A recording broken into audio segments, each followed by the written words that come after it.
ये ध्यान सूत्र है, meditation is not drawn by the breath but by meditation the breath is drawn.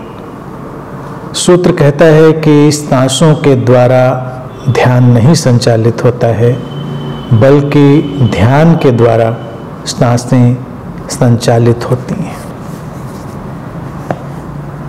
सांस और ध्यान का रिश्ता बहुत प्राचीन है और अनेक ध्यान विधियां सांस पर आधारित रही हैं, लेकिन ये भ्रम पाल लेना कि हम सांसों के माध्यम से ध्यान को पैदा कर रहे हैं, ये उचित नहीं है।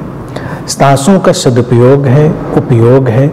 सांसों के माध्यम से हम अपने शरीर और मन को संयोजित, नियोजित, व्यवस्थित कर लेते हैं, वो ठीक है। लेकिन सांसों की जो मूल प्रकृति है, सांसों का जो मूल स्वभाव है, वो ध्यान से ही प्रभावित होता है। ध्यान के माध्यम से ही सांसों का जो गुणधर्म है वो बदलता है। ध्यान है सचेतनता,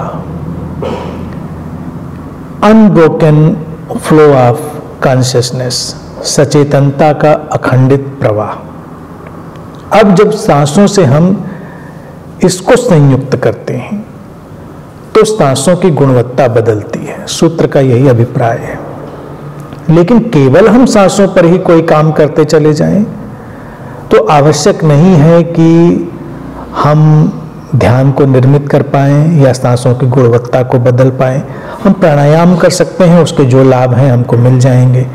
लेकिन सांसें जिस तरह से हमारे अंतरतम को बदलने की क्षमता रखती हैं, उसके लिए हमारे ध्यान का सांसों से संयुक्त होना अनिवार्य है। तो इसके लिए हम करें क्या?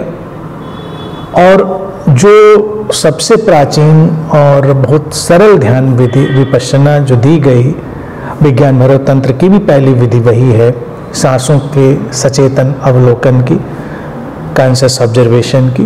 तो उसमें भी हम अपनी सांसों से अपने ध्यान को जोड़ते हैं और फिर गुणवत्ता बदलती है और फिर सारा जीवन बदलता है। सांस हमारे शरीर और मन के बीच एक सेतु का काम करती है।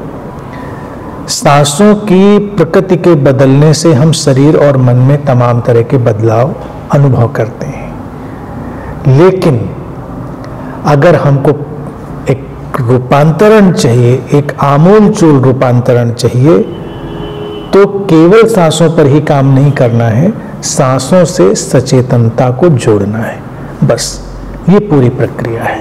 तो ये विधि भी है, संदेश भी है, और सांसों को लेकर जो स्पष्टता है वो भी सूत्र हमें देता है।